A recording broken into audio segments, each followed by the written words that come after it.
We're figuring out how to design our new LA headquarters. This is a conference room that we have here. And this episode of State of the League, we're going to relive some of the experiences that we had when we started the league. And this first season of photos even reminds me of it as we try to figure out where to put everything. Ryder Garnsey, semifinals, Red Bull Arena, with this young fan after he had that sick goal in the second half.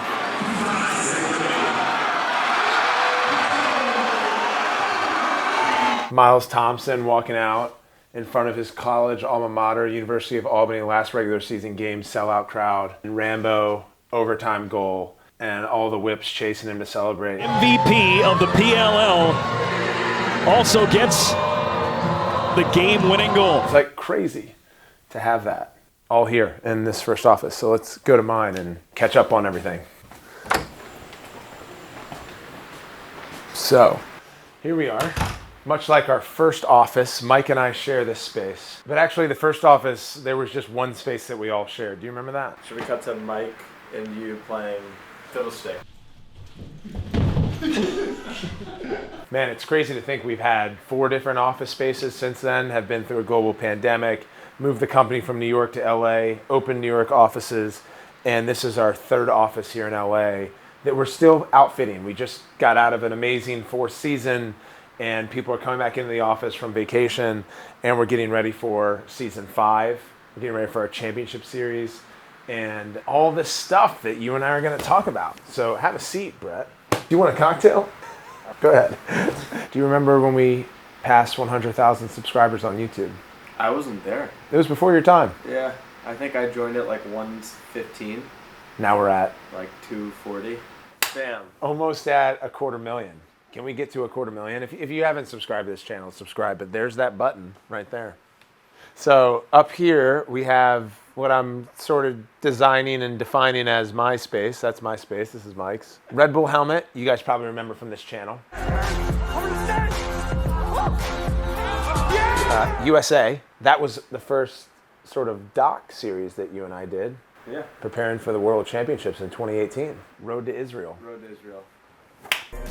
Time's flown, gone through my routines, got a good workout in today.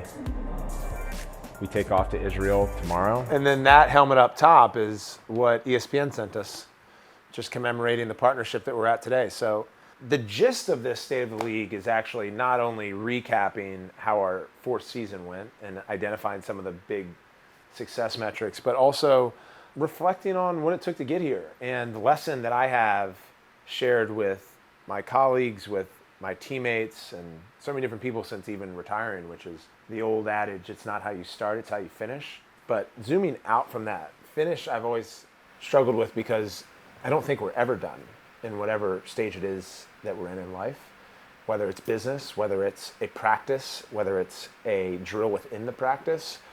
It's the championship game. It is a defining moment. It's just another step moving forward. And in that theory, if you take a step where you fall, there's always a moment to reflect, refine, and redefine, and then go out and get better. And so I think that while we've had a lot of success in the PLL, and we had such an amazing start to this season, first in Albany, where we had a sold out crowd on the opening day, and then we had our biggest day ever in Philadelphia in the championship game, starting high, continuing to push, having that resolve, starting high, understanding that lulls happen and rebounding.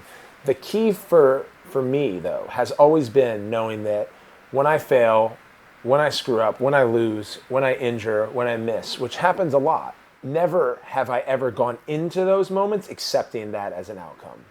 And that is critical because I talk a lot about reaction and how you respond from adversity.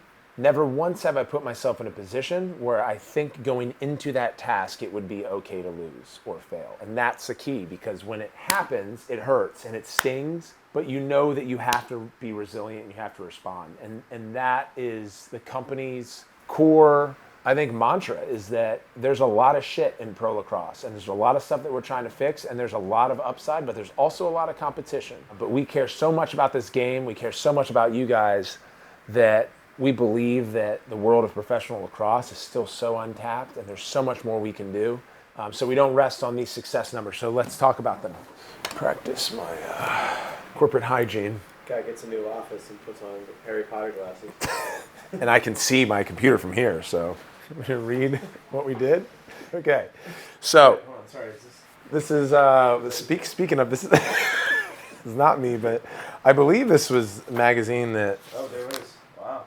that looks like Dan Blazarian, not me. A whole different league. Big Mike, Kylie O'Miller, Miles Jones. Wow, look at all this. Numbers. Shall we?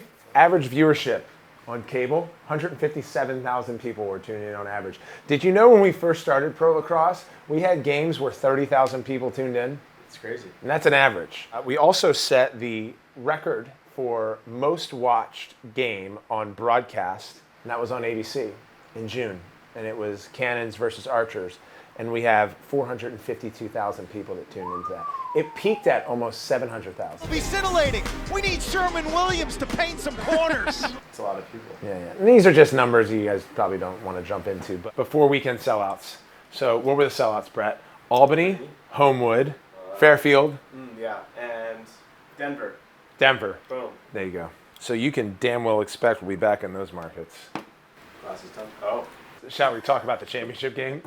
Championship game, we had the Water Dogs, which was a pretty awesome example of our league growing. They were our expansion team, our first expansion team, the 7th team, dating all the way back to pre-pandemic New Year's Day 2020. You remember that? We made the announcement the Water Dogs were here.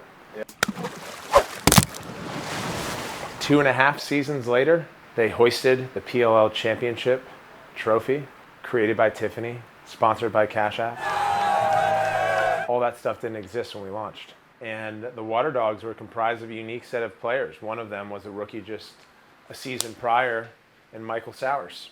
Brett, do you know what's coming up? Are you going to talk about rookies? Rabil overnight in San Diego. And this was a head that we found in the moving process that I thought I had lost. But a fan out there dyed it for us, added Rabil overnight in the Cannons. And this is, I think, sent right when I was traded. It's a Rabil 2, which is, can't find anymore. And this is that hex ball that we started working on. 3, 4, 5, 6, 7, 8, 9, 10, 11, 12, 13, 14, 15, 16, 17, 18. What's your bet? 20, 21, 22, 23, 35. 24, 25, 26, 27, 28, 29, 30, 31, 32, 33, 34, 35, 36, 37, 39, 40, 41, 42, 44, 45, 46, 47, 48, 50, 51, It's not about how you 52, started, about how you 56. finished. Oh, God. Oh, 56. I wanted to make it thematically about the episode, but I kind of messed you up. Or did you? I wanted to get 100, and that was my intent. I did not expect to get under 100, so now I'm pissed. Let's check the rest of these. These are other Rabil 2s that we found. This one can really bring it. This tape is dusty. It's dusty, but logged a lot of shots. You know, I was talking with Scott Rogers at Project 9 this weekend, and we were discussing what it takes to master any skill. It's 10,000 hours of work, and I did some back-of-the-napkin math. And I believe if you practiced outside shooting for 2 hours a day, it would take you 12 and a half years of doing that every single day, 365 days a year. So I've talked about that, 100 shots a day. But 2 hours every day, 12 and a half years to become a master at lacrosse. But that's just shooting. Well, if you want to shoot like the pros, that's 10,000 hours of work. I mean, I've played for 25 years, so Right. I certainly didn't cram it all into 12 and a half years. I had to double it. So say, So you're in a master. yeah, it's called Super Masters. And if you develop the Super Master skill, you can use Jack Johnson's Aquasasni stick and really let it rip, Wow. like we did in the old park outside of the old office in El Segundo in California. Which we might be going to this weekend. Well, you can't talk about that because, it's top secret. Surprise. Sure. For YouTubers only. Okay. Who are your favorite rookies? Logan went to my high school and college, so I kind of have to side with him. Logan Wiz had a crazy season. Yeah, his first game was kind of a bust, and then Yeah, it was a hard thing. He went from the championship to winning the Tour-a-thon to getting on one of our investors' private jets over to his game. And then I don't think he had a point. And then he exploded the rest of the year. Yep. I mean, look, credit Tim Sudan, coach of Chrome. He took a lot of flack at our draft. We should run that back. Chrome Lacrosse Club picks Logan Wisnauskas. Chris Gray was the clear favorite, number one. And to no fault of anyone, the man set the all-time points record at Division I level. And he jumped over Chris Gray and ended up getting two attackmen that both finished above Chris Gray in votes for Rookie of the Year. One was Logan Wisnauskas, and the other was Brendan Nichtern, who ended up winning the award. Tim Sudan. It wasn't even Logan, it was Brendan. All along, it was always going to be Brendan. Who else did you like? Asher Nolte. Asher Nolte had, I think, the best pass in PLL history. The sequence of that play in Denver, which was sold out, where it went from Bubba Fairman, pretty good shot, sweeping the middle. Face right off the whistle. Fairman, he'll shoot.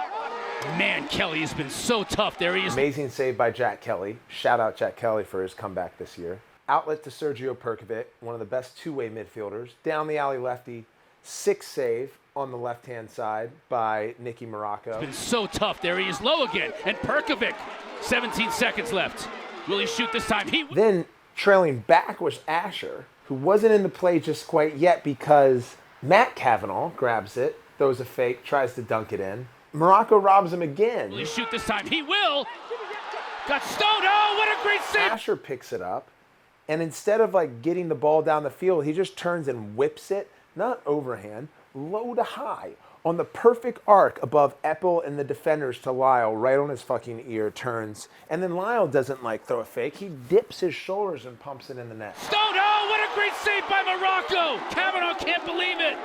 One final chance for down the other end, and Thompson makes him pay. That's as good a stretch of lacrosse as you're going to see at any level. It was the best sequence of field lacrosse. When the game was PSA'd, I believe it was in 1922 by the Baltimore Sun. The fastest game on 2 feet. The fastest game on 2 feet is lacrosse. That's why, right there. Olympian Michael Johnson couldn't run up and down the field as fast as that ball traveled. So, Asher, pass of the year, pass of PLL history. I'm not sure guys on the desk either at the draft were high on Asher. They thought he couldn't work with Lyle, and he worked quite well. It seems like the rookies and the incoming next classes are just going to be the future of pro lacrosse. Because the old guard, we're just sitting on couches and offices. And two totally unrelated draft picks are now playing in the NFL and in the NBA. What the hell? Pat Spencer now playing with the Warriors and Jared Bernhardt playing with the Falcons. I've always felt like lacrosse players were the best athletes in the room. You don't hear it the other way around. How many players for Alabama are making it into the PLL? How many Carolina basketball players are making a PLL roster? None. Lacrosse players are the best athletes and have the fastest feet, the fastest game on 2 feet. Okay, so as we close, Brett and I wanted to share something with all of you, kind of tied back to that button up there. This off-season, we are excited about rolling out a whole new slate of different types of videos that are going to get back to the roots of our YouTube channel.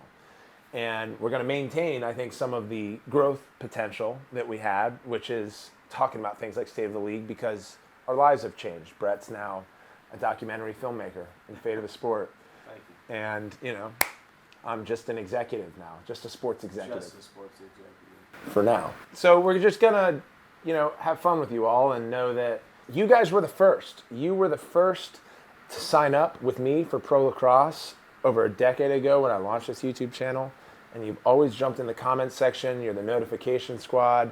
You're the only ones on earth who know how to throw good deals. Not Hartzell. Rob Pinnell struggles with it. Andrew Manning's decent, and Mick Davis can throw a deal. His nickname is Deal Davis, after all. Yeah. The short of it is we're back, and the PLL is getting ready to have now our 5th season coming up. In addition to all that, you can expect one more State of the League before the end of the year, and that's going to address all the updates with Championship Series that's coming in February. It's going to be a fucking kick-ass tournament. And then we're on to Season 5. Favorite moment of the PLL season? My favorite moment of the PLL season was in Philadelphia at the championship game, where both sides were packed before the opening face-off. And we were standing in unison for the national anthem. And there were former pros next to me, Greg Granlian and Scott Rogers, My family was on the sideline. The players were on the opposite end.